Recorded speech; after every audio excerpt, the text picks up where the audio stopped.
Kapan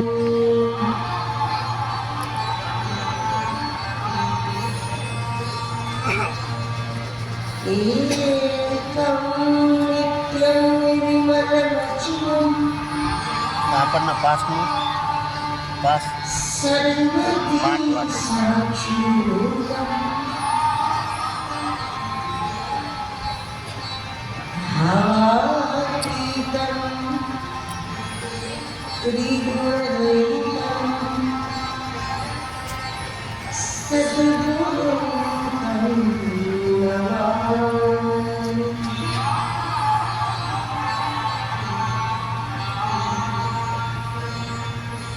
Vasudeva Sukam Devam Kaushicharudimardhanam Devaki Parimanandam Krishnam Vande Jagadgurum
देवीं सरस्वतीं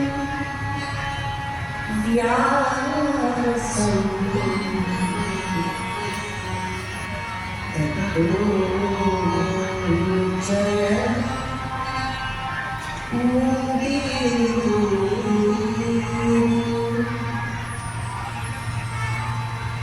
बोलिए श्रीमद् भागवते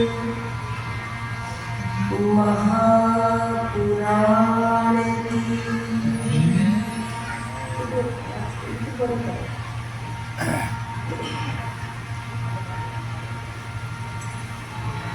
श्री सद्गुरु स्वरूप परब्रह्म परमात्मा ने अकारण અને અસાધારણ કૃપાના મહાપ્રસાદ રૂપે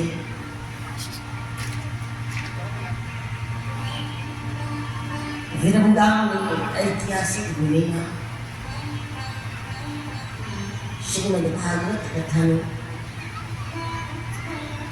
એક અદ્ભુત એક દિવ્ય સુંદર અનુષ્ઠાન એ અનુષ્ઠાનના આજ ચતુર્થ દિવસના આરંભે આજની આ કથામાં વિશેષ રૂપે ઉપસ્થિત જેમના આશીર્વાદ જ નહીં પણ જેમનું એક મનનશીલ અવસ્થાથી સૂત્રાત્મક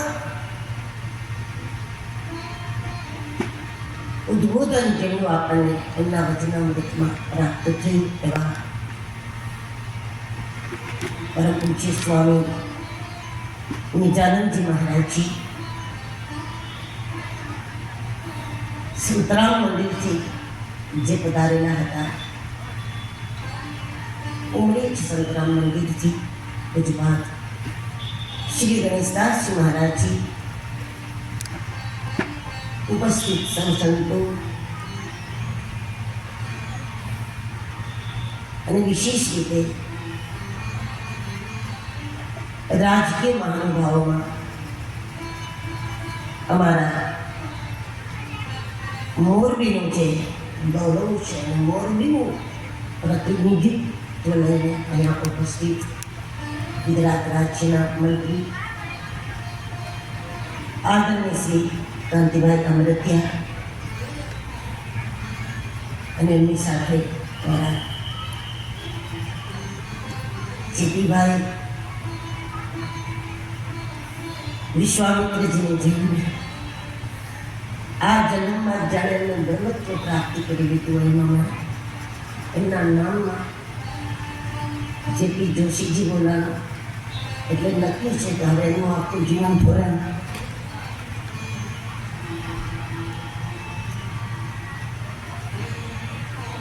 ઉપસ્થિત સૌ મહાનુભાવો જેમને પસંદ કર્યા છે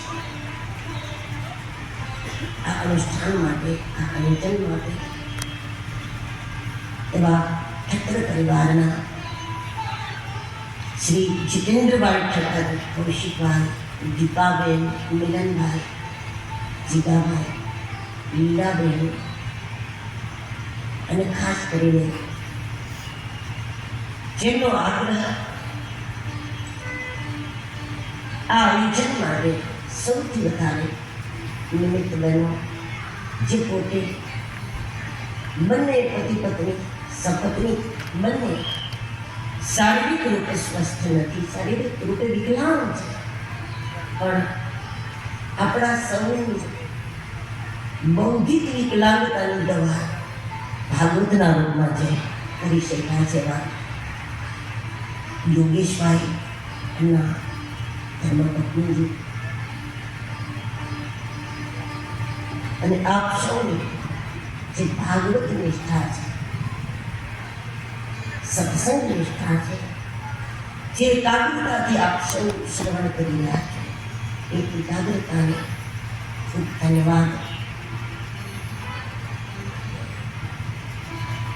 શ્રીમદ ભાગવત શ્રવણ કરે, શ્રીમદ ભાગવતનું કોઈ ગાન કરે. આપણે શું જાણીએ છીએ કે આ ભાગવત સાથે જોડાયેલો શબ્દ છે. ભાગવત શ્રેષ્ઠ ગતિ પ્રદાન કરે, અને ગતિનો મતલબ મૃત્યુ પછીની ગતિની વાત નથી. ગતિના જેટલા પણ તમે અર્થો કરી શકો એ તમામે તમામ પ્રકારની જે ગતિ છે એ શ્રીમદ ભાગવત પ્રદાન કરે. ગતિનો સાવ સરળ શબ્દ છે, અર્થ છે ગતિનો કે ગમન કરે, ચાલુ. માણસ ગતિમાં ચાલી રહ્યા છે તો આપણે કે અમારી ગાડી ગતિમાં છે, અમારું વાહન ગતિમાં છે, અમે ગતિમાં જ છે. જે વ્યક્તિ જે ક્ષેત્રમાં છે, કોઈ સંસારમાં છે, કોઈ સાધુતામાં છે, કોઈ શિક્ષણમાં છે, કોઈ રાજનીતિમાં છે, કોઈ કલાઓમાં છે, દરેકના પોતપોતાના ક્ષેત્રો છે. અને શ્રીમદ ભાગવત એટલે કે સત્સંગ એક એવું ટોનિક છે કે જ્યારે માણસ સત્સંગમાં આશ્રય પ્રાપ્ત કરીને એટલે પોતે જે ક્ષેત્રમાં છે એ ક્ષેત્રમાં ઉન્નતિને પ્રાપ્ત કરવાની, એ જ ક્ષેત્રમાં ગતિને પ્રાપ્ત. અસ્તિત્વ પ્રત્યે જ્યારે આસ્થા બંધાઈ જાય, પરમાત્મા પ્રત્યે જ્યારે આસ્થા બંધાઈ જાય તો એને આ જ પરિણામ થાય. વૃક્ષના મૂળને પાણી આપીએ એટલે એના પાંદડા, ડાળીઓ બધી જ વસ્તુ છે.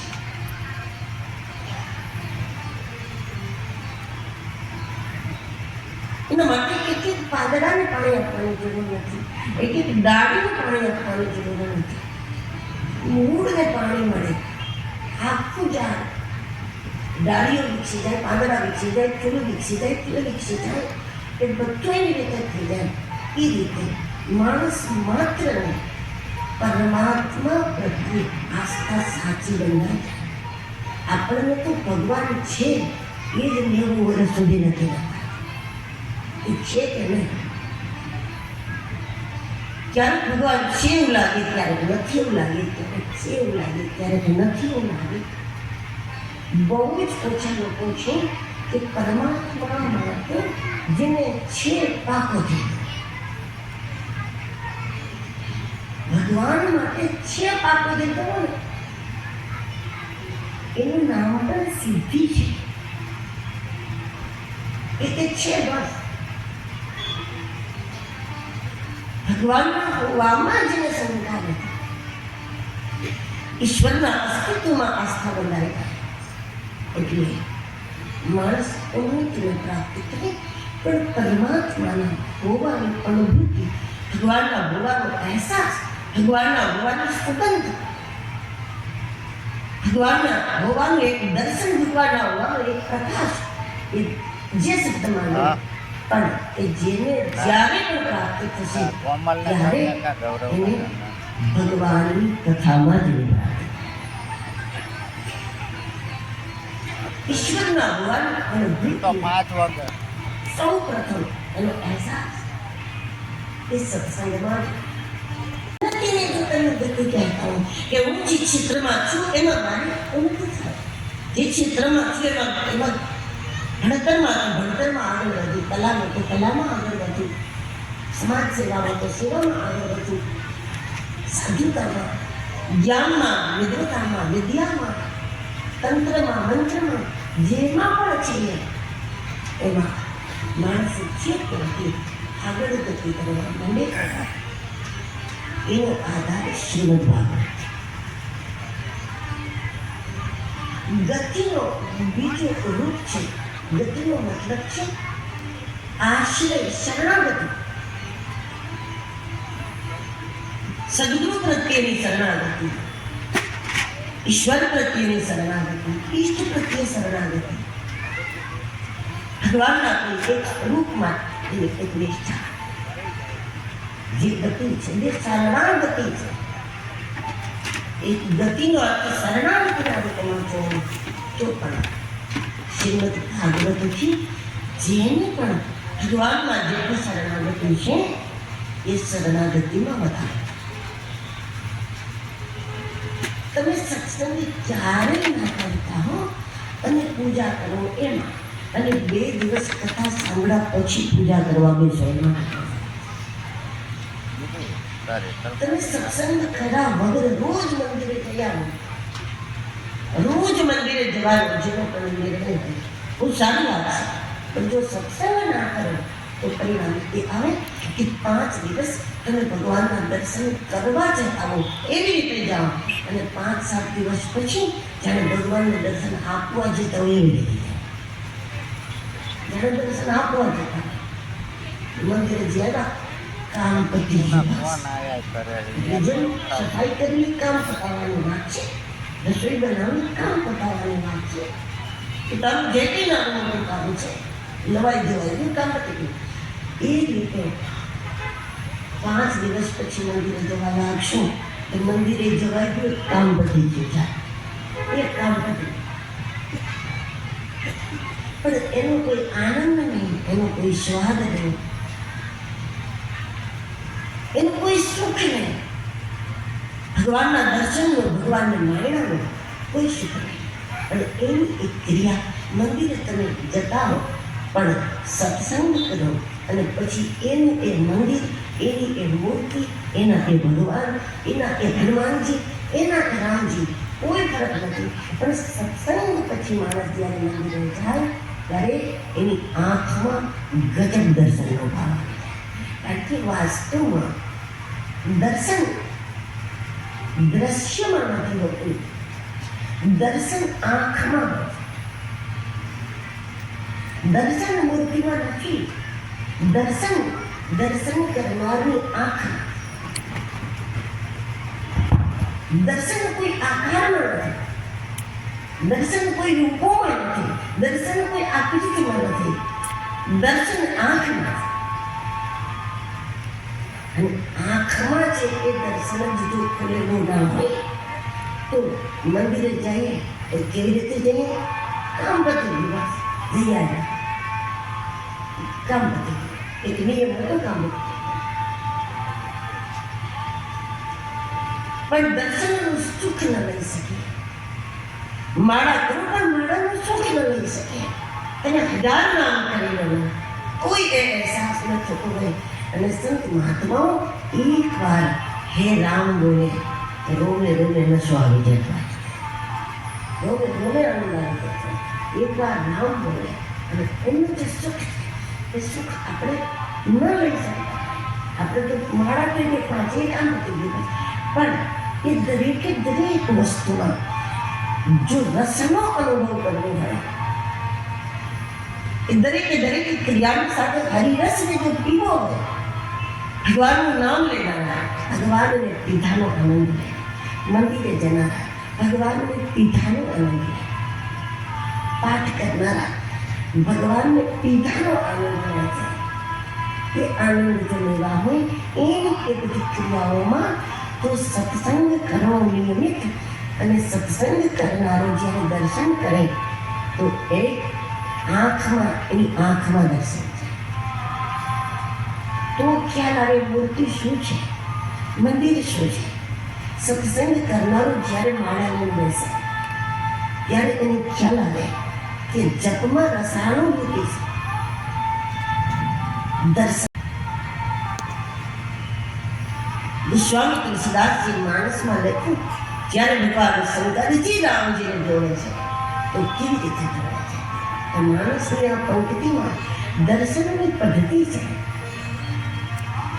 ભરી લો ચરણ છબી સિંધુ ધારી, ભરી લો ચરણ છબી સિંધુ ધારી, ભરી લો ચરણ છબી સિંધુ ધારી, ભરી લો ચરણ છબી સિંધુ ધારી.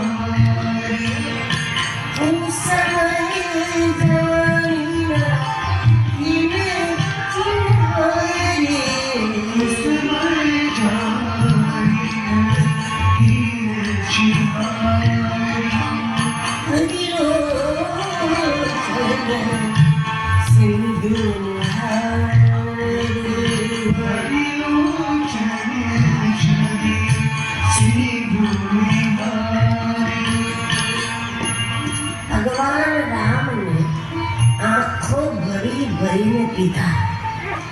આ પ્રક્રિયાથી કરશે. આંખો ભરી ભરીને પ્રભુને પીધા. રામજીને પી લીધા. તો આંખોથી પ્રભુને પીવા, પાણીને મુખથી પીવો, પાણીને મુખથી પીવો, કથાને કાનથી પીવો, એમ ઈશ્વરને આંખથી પીવો. આ પીવાની પ્રક્રિયા છે. જેમ પાણી મુખથી પીવાનું, કથાને કાનથી પીવાનું, એમ ઈશ્વરને આંખથી પીવાનું. આજે પીવાની પદ્ધતિ છે. દર્શનાર્થી અહેસાસ કરીને ભગવાનને પીધા.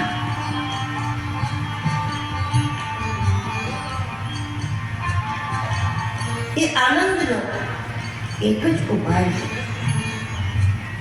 દર્શન દ્રશ્યમાં નથી, આંખમાં છે. દર્શન મૂર્તિમાં નથી, આંખમાં છે. દર્શન મંદિરમાં નથી, આંખમાં છે.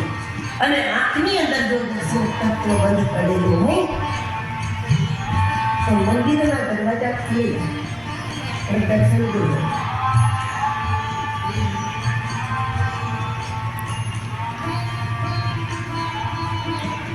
તો ક્રિયાઓ, કોઈ ક્રિયાઓ ન બને. વ્રત કરી લેવું, ઉપવાસ કરી લેવો, મંદિરે જઈ આવો, જપ કરી લેવા, પાઠ કરી લેવું, આ બધું કોઈ ક્રિયા ન બને. આ બધું કસરત જેવું ન બને. આ બધું માત્ર પુરુષાર્થ ન બને. કોઈ ક્રિયાઓ ન બને. ભગવાન સંબંધિત તમામે તમામ ક્રિયાઓ રસાનુભૂતિનો અનુભવ કરે. અને એને જેને વારંવાર ભગવાનને આંખથી પીધા, વારંવાર ઈશ્વરને કાનથી પીધા, નાકથી પીધા, રોમથી પીધા, જપ કરતા કરતા કરતા જેને પ્રભુને જીભથી પીધા, એમ એક એક ક્રિયામાં જ્યારે આપણને રસાનુભૂતિ આવવા માંડે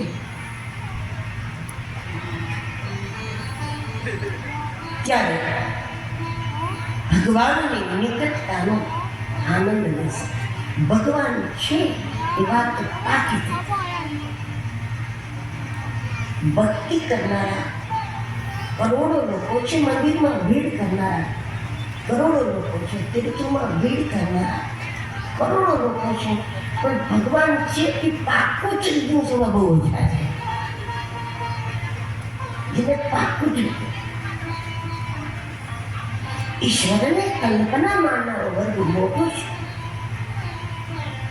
સંસારને હકીકત અને ઈશ્વરને કલ્પના માનનારો વર્ગ મોટો છે. અને જ્યારે આપણે આંખથી, કાનથી, નાકથી, મુખથી એથી ઈશ્વર સંબંધિત ક્રિયામાં ભગવાનને જ્યારે આપણે પીધાનો સુખ લેવા માંડીએ તો ભગવાનના હોવામાં કોઈ સંદેહ ના રહે. અને ભગવાનના હોવામાં જેને શંકા નથી એને ભગવાનને કૃપાલુ હોવામાં પણ કોઈ શંકા નથી.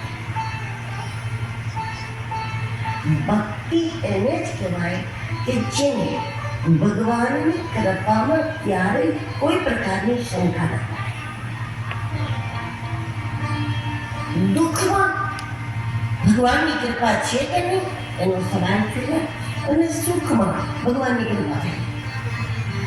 કૃપા થઈ ગઈ, અને દુઃખમાં આપણને લાગે કે ના, સુખ દુઃખ આપવું એ ભગવાનનું કામ નથી.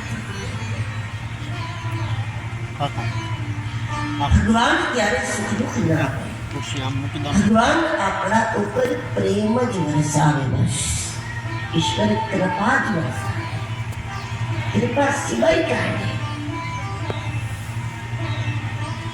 કારણ બિનુ રઘુનાથ કૃપાલા,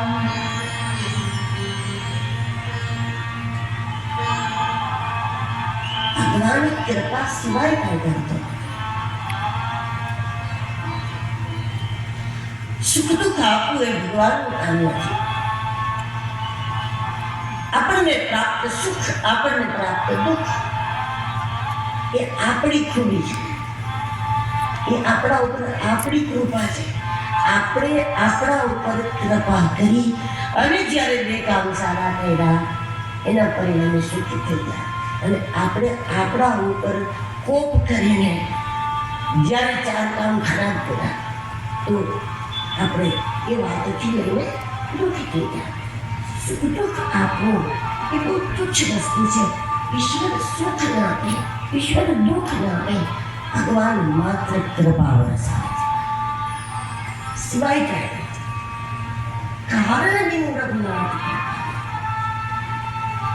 પણ અનુકૂળ પરિસ્થિતિમાં આપણને ભગવાનની કૃપા દેખાય અને પ્રતિકૂળ પરિસ્થિતિમાં ભગવાનની કૃપા નથી એવું જ્યાં સુધી લાગે એ જ પ્રમાણ છે કે ભગવાનના હોવામાં શંકા છે. જેને ભગવાનના હોવામાં શંકા નથી તો એને તો કૃપાળુ હોવામાં શંકા નથી, એને તો દયાળુ હોવામાં શંકા નથી, એને તો ભગવાન પોતાના હોવામાં શંકા નથી, નજીક હોવામાં શંકા નથી, કણકણમાં હોવામાં શંકા નથી. આપણા ભીતર બિરાજે છે, બસ કોઈ શંકા પછી છે એમાં શંકા નથી. તો ઈશ્વરના એક પણ ગુણમાં શંકા નથી. ખબર નહીં લોકોએ આ વાત ક્યાંથી કાઢી છે. આપણા મનને અનુકૂળ થઈ જાય તો ભગવાનની કૃપા, અને અનુકૂળ ન થાય તો ભગવાનની ઈચ્છા. આવું તો હોય આને ભક્તિ કહેવાય. અનુકૂળ થઈ ગયું તો ભગવાનની કૃપા, ન થયું ઈચ્છા એને ભક્તિ ન કહેવાય. જેને ભગવાન છે એમાં કોઈ દૂર દૂર સુધી શંકા નથી. એને ભગવાન દ્વારા જે કંઈ પ્રાપ્ત થાય એમાં કૃપા કૃપા અને કૃપાનું જ દર્શન થાય. અને સાથે સાથે એ વાત પણ પરમ શક્તિ છે કે ભગવાનનું સાક્ષાત્કાર જ્યારે જેને પણ થશે, અગાઉ જેને થયું છે, વર્તમાનમાં જેને થશે, ભવિષ્યમાં જેને થશે, હાલમાં જેને થઈ ગયા છે, ભગવાનનું સાક્ષાત્કાર એને કોઈને ભગવાન હાથમાં ધનુષ લઈને પ્રાપ્ત થયો નથી અને થયો નથી. એનો અર્થ એને ધનુષધારી નથી, પણ ઈશ્વરના સાક્ષાત્કારનું રૂપ નથી કે ભગવાન ધનુષધારી તરીકે પ્રાપ્ત થાય. કોઈને ભગવાન હાથમાં બાંસુરી લઈને પ્રાપ્ત થાય, કોઈના સામે ભગવાન ગળામાં સાપ પહેરીને સામે આવી જાય. ભગવાન આવો થઈને આવે ને તો આપણે એને બહુરૂપિયું કહીએ છીએ. આપણે પગે લાગી ખરા, ગળામાં સાપ ને માથે જટામાં ચંદ્ર આવું બધું કરીને શંકર ભગવાન સામે આવે તો આપણે ભગવાન ન કહીએ, આપણે બહુ રૂપિયો કહીએ. હાથમાં ધનુષ ને બાળને સરસ મજાના પિતાંબરમાં આવે તો આપણે કહીએ કે બહુ રૂપિયા છે. આપણે એને વેશધારી કહીએ, આપણે એને ભગવાન ન કહીએ. પણ જે કંઈ વેશ છે એ પ્રતિકાત્મક છે, પણ ભગવાન જેને પણ મળ્યા છે અલગ, વર્તમાનમાં ભગવાન જેને પ્રાપ્ત છે અને ભવિષ્યમાં ભગવાનનો જેને સાક્ષાત્કાર થશે, સાક્ષાત્કારનો એક જ સ્વરૂપ છે, ઈશ્વરનો સાક્ષાત્કાર કૃપાના રૂપમાં થાય. ભગવાન કૃપાના રૂપમાં અનુભવાય. એક એક ઘટનામાં ભગવાનનો સાક્ષાત્કાર કરવો હોય તો એક એક ઘટનામાં ભગવાનની કૃપાનો સાક્ષાત્કાર થતો. અને સાક્ષાત્કારનું અંતિમ સ્વરૂપ વ્યક્તિને એ પ્રાપ્ત થતું હોય છે. આંખની સામે જે દ્રશ્ય છે, આંખની સામે જે જીવન છે, આંખની સામે જે જગત છે, જે કંઈ છે, જેને આપણે દ્રશ્ય માનતા હતા એ જ આપણને દર્શન લાગવા માંડે. એક શિક્ષક વિદ્યાર્થીને ભણાવતા હોય અને ભણાવતા હોય ત્યાં શિક્ષક છે, સામે વિદ્યાર્થી છે, પણ એ શિક્ષક જો ક્યાંક અધ્યાત્મના રંગે રંગાઈ જાય તો એને પોતાના છાત્રોમાં જ ભગવાનના દર્શન થવા મળે. આ સાક્ષાત્કારનું ક્યારેય ન બદલવાનું છે. એક ડોક્ટરને એના દર્દીમાં દર્દી દેખાય તો ડોક્ટર છે, પણ એ ડોક્ટર એ શિક્ષક નથી. મારે ભક્તિ કરવી છે, ભણાવવાનું બંધ કરતા અને મારે ભક્તિ કરવી છે. હું હોસ્પિટલ છોડી દઉં અને મારે ભક્તિ કરવી છે. કદાચ પૈસા છોડી દે પણ એ દવાખાનું છોડી દઉં, મારે ભક્તિ કરવી છે. એ નહીં બને, કારણ કે સાક્ષાત્કારનું ક્યારેય ન બદલનારું અંતિમ સ્વરૂપ એ છે કે આપણે જે ક્ષેત્રમાં કામ કરીએ છીએ એ ક્ષેત્રમાં જેની સાથે કામ કરવાનું છે એમાં જ આપણને આપણા ઇષ્ટનો અનુભવ થવા માંડે. એક શિક્ષકને વિદ્યાર્થીઓમાં જ ભગવાનનો અનુભવ થવા માંડે, એક ડોક્ટરને દર્દીઓમાં ભગવાનના દર્શન થવા માંડે, એક વક્તાને પોતાના શ્રોતાઓમાં જ પોતાના ભગવાનના દર્શન થવા માંડે જાય, એક નેતાને પોતાની જનતામાં ભગવાનના દર્શન થવા માંડી જાય, એક કલાકારને પોતાના ચાહકોમાં ભગવાનના દર્શન થવા માંડી જાય. આ ક્યારેય ન બદલનારું સાક્ષાત્કારનું સ્વરૂપ છે, જેમાં વ્યક્તિએ ક્ષેત્ર ન બદલવું પડે, કામ ન બદલવું પડે, અને એના એક કાર્યમાં, એના એક ક્ષેત્રમાં સાક્ષાત્કારી જે કોઈ મહાનુભાવો છે એની દ્રષ્ટિ બદલી જાય. દ્રશ્ય ન બદલે એની દ્રષ્ટિ બદલી જાય. આ અવસ્થા સુધી જે કોઈ પહોંચ્યા છે અને જે કોઈ ભવિષ્યમાં પહોંચશે એના પાયામાં ભાગવત સિવાય બીજું કંઈ નહીં. એને ભાગવત જ પહોંચાડ્યા છે, બીજું કોઈ નહીં.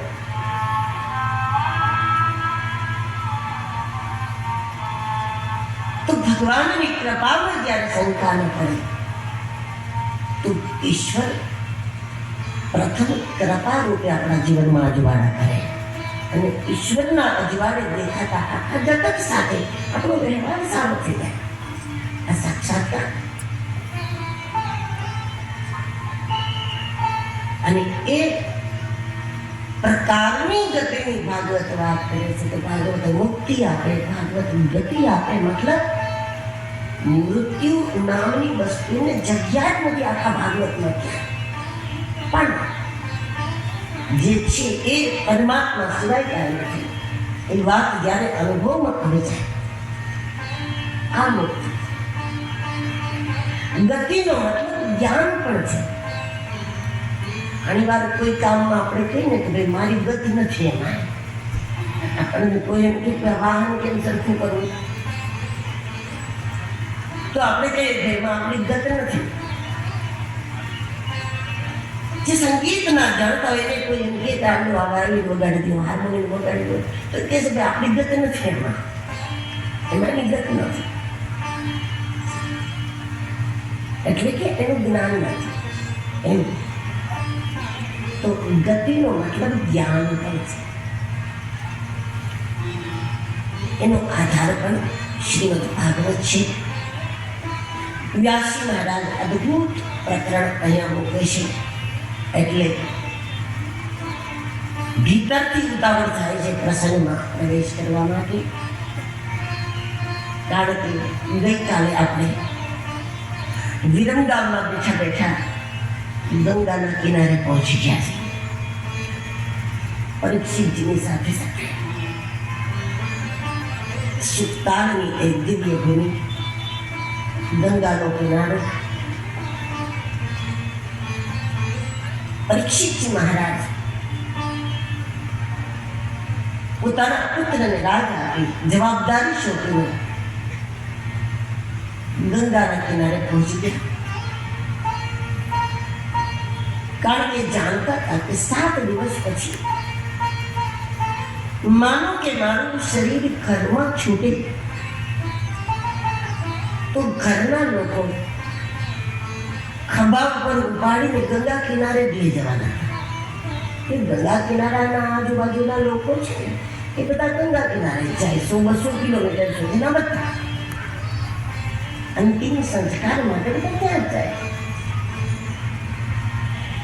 તો પરીક્ષિત જાણે છે કે સંસારના લોકો મારા શરીરને ખભે ઉપાડી અને ગંગા કિનારે જ લઈ જવાના છે. તો પછી હું પગે ચાલીને શું કામ ગંગા કિનારે ના પહોંચી જાઉં?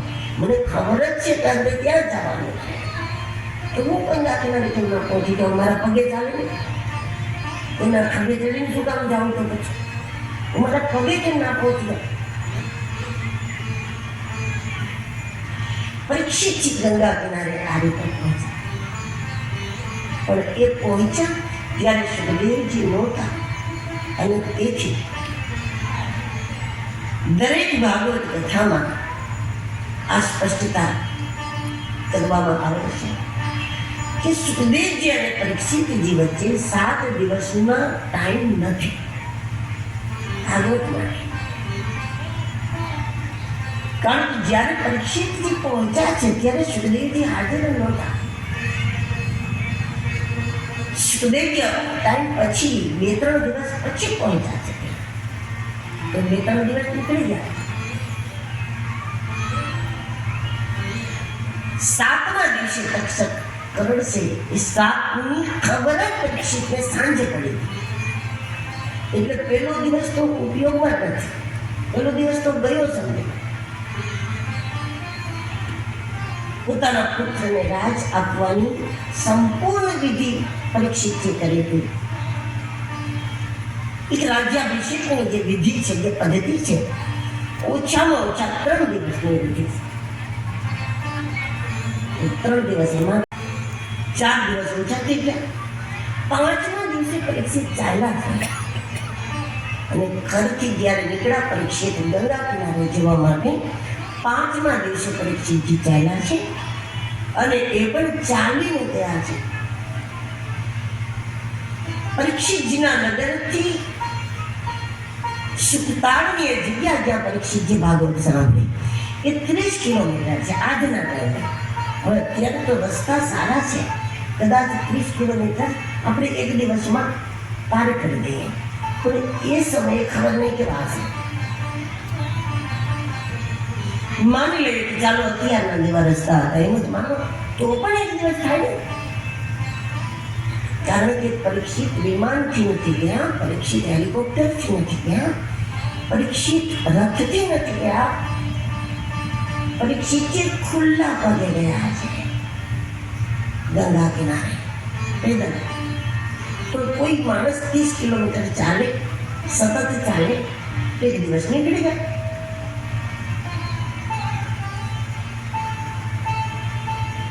પરીક્ષિતના પહોંચ્યા પછી સુખદેવજી નતા આવ્યા. સુખદેવજી બીજા 2 દિવસ પછી જાણે. એટલે સુખદેવજી અને પરીક્ષિતના વચ્ચે 7 દિવસ લોટ. પણ માત્ર પરીક્ષિતજીનું સદભાગ્ય એ હતું કે 7મા દિવસે તક્ષક આવે ને એની સેકન્ડો પહેલા એને સદગુરુની પ્રાપ્તિ થઈ ગઈ. એને મૃત્યુના પેલા મૃત્યુંજયની પ્રાપ્તિ થઈ ગઈ. તક્ષક આવે થોડીક સેકન્ડો પહેલા તો મૃત્યુની થોડી સેકન્ડો પહેલા, મૃત્યુની થોડી મિનિટો પહેલા પણ જો કોઈ સદગુરુ, કોઈ સિદ્ધ, કોઈ અવધૂત મહાપુરુષ પ્રાપ્ત થઈ જાય અને આપણને પોતાના શરીરને ખોળામાં લઈ લે તો કાળને ટળી જવું પડે. પરીક્ષિતજી માટે કાળ ટળી ગયો છે. 7મા દિવસે મૃત્યુ કાંઈ થયું જ નથી. કારણ કે સુખદેવજીનું આગમન, સિદ્ધ સદગુરુનું આગમન એ કાળ માટેનો કાળ છે, એ કાળનો કાળ છે. મૃત્યુ આવે એના પેલા મૃત્યુને જ કોઈ મારી નાખે તો શું થાય? જે આપણને મારી નાખવાની ધમકી આપતા હોય પણ એના પેલા એનું જ કાળ આવી જાય તો શું થાય? એ આપણને મારે એના પેલા એને જ કોઈ મારી નાખે તો એ કઈ રીતે મારી શકે? એનું મૃત્યુ પરીક્ષિત સુધી પહોંચે એના પહેલા એમના મૃત્યુનું જ મૃત્યુ આવી ગયો. જેનું નામ છે એક સમર્થ ગુરુ, એક સિદ્ધ સદગુરુ, કાલાતીત સદગુરુ. ગુરુજનો કાલાતીત હોય છે એટલે કાળની જે ગતિ છે એમાં પરિવર્તન કરી દીધું. આપણા માટે બહુ મોટી બાબત છે પણ સિદ્ધો માટે સાવ નાની બાબત. જ્યારે એને કોઈ શરીરથી લોક કલ્યાણ થતું, જ્યારે એને કોઈ બીજા શરીરના દ્વારા જગતમાં કંઈ અદ્ભુત કામો કરાવવા હોય તો એમણે જે શરીર એના માટે પસંદ કરેલું હોય એ શરીરના રોગ ટાળી દે, એના કાળને હટાવી દે. જે રમકડાથી એમને કામ લેવાનું છે, જે દેહથી એમના શિષ્યોનો, સેવકોનો, આશ્રિતોનો, જેનો પણ દેહ હોય, પણ એ શરીરને એ આ બધી જ વિટંબણાઓથી મુક્ત કરે, સુરક્ષિત રાખે અને ત્યાં સુધી રાખ્યા કરે જ્યાં સુધી એમને એ દેહથી જેટલું કામ લેવાનો સંકલ્પ હતો એટલું કામ એ શરીરથી લે. બસ ભાગ્યવાન એ લોકો છે કે જેના શરીરથી સિદ્ધ ગુરુજનો પોતાના સંકલ્પો પૂરા કરે છે. એ ભાગ્યશાળી છે. એ શરીર ધન્ય કે જેનો એ ઉપયોગ કરે છે જગતના કોઈ કામ કરવા માટે, ત્યાં સુધી એને સુરક્ષિત જ રાખે અને એ સમય કામ કરી શકે. તો પરીક્ષિતજી અને સુખદેવજી વચ્ચે 7 દિવસ નથી, સેકન્ડોની વાત છે માત્ર. પણ સુખદેવજીના બલિદાન પછી હવે પરીક્ષિતજી માટે કાળ નથી. કારણ કે મેટક કઠિન અંક બાલકે ભાવિઓ મેટી શકે ત્રિપુરારી. શાસ્ત્રો એવું કહે છે કે શિવત્વમાં અને ગુરુત્વમાં એ શક્તિ છે કે ભાવિઓ મેટી શકે ત્રિપુરારી.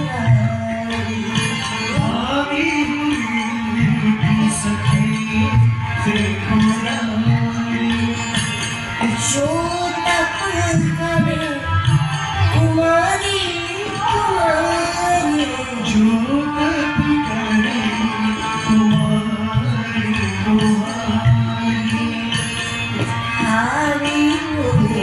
की सके त्रिपुरारी भारी मुझे सके त्रिपुरारी भारी की सके त्रिपुरारी भारी मुझे सके અને ગુરુત્વમાં એટલે કે શિવત્વમાં પર્યાય છે. શિવત્વ અને ગુરુત્વ એમાં એ સામર્થ્ય છે કે ભાવિઓ મેટી શકાય. જે થવાનું હતું એ ન થાય, અટકી જાય એવું એ કરી શકે છે. પણ આપણે પોતે બચી જવા માટે એમની પાસે જે કોઈ મને બચાવેલો તમે કાળને ટાળી શકો એમ છો એમ એ આપણા કાળ ન ટાળે. પણ પરીક્ષિતજીના જેમ આપણા હૃદયમાં વિશ્વ મંગળની ભાવનાઓ ભરેલી હોય એ ચોક્કસ આપણા કાળને ટાળી શકે. આપણે તો મોજ મજા માટે જીવવું છે, બધાને બચાવી લે એવું ના થાય. આપણે ખાવું પીવું સુઈ જવું બસ અને આપણે તે મને બચાવી લો મારું કાળ ટાળી દો તો એવું ના કરે. એના કાળને ટાળીને જે શરીરો સાત્વિક હોય, જેના સંકલ્પો પારમાર્થિક હોય, બે વાત હોવી જોઈએ. એક તો આપણું શરીર સાત્વિક હોવું જોઈએ, આપણું ભોજન પવિત્ર હોય,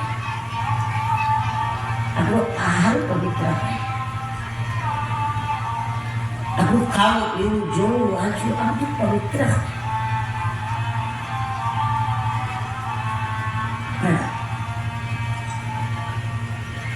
અને કચ્છથી બહુ જ દૂરથી પૂજ્ય શ્રી ભરત દાદા પધાર્યા છે. અમારા રામકુમાર બાપુ એમને સાથી પધાર્યા લાગે છે ત્યાંથી.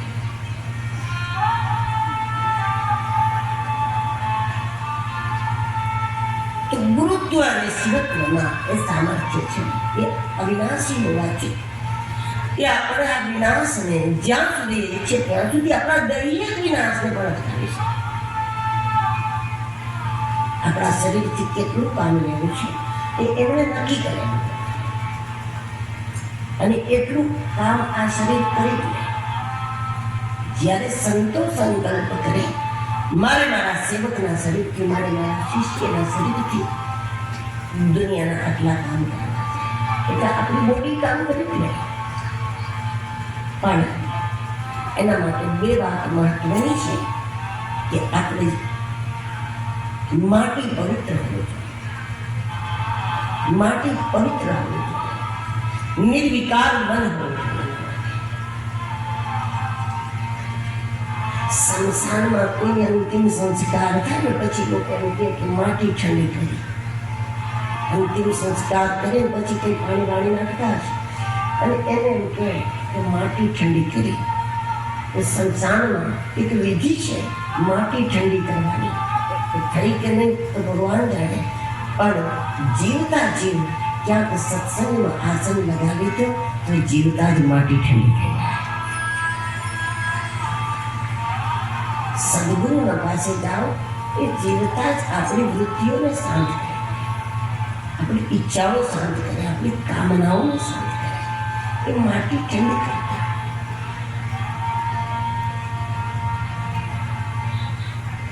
તો કાળને સદગુરુ ટાળે અને એટલા માટે કામ સાવ નાનું છે. એમની આજ્ઞા માત્રથી કામ થઈ જાય કે આપણો કાળ ટળી જાય. પણ આ માટી પવિત્ર હોવી જોઈએ. એના માટે શરીર સાત્વિક હોવું જોઈએ અને ઈરાદા શુદ્ધ હોવા જોઈએ.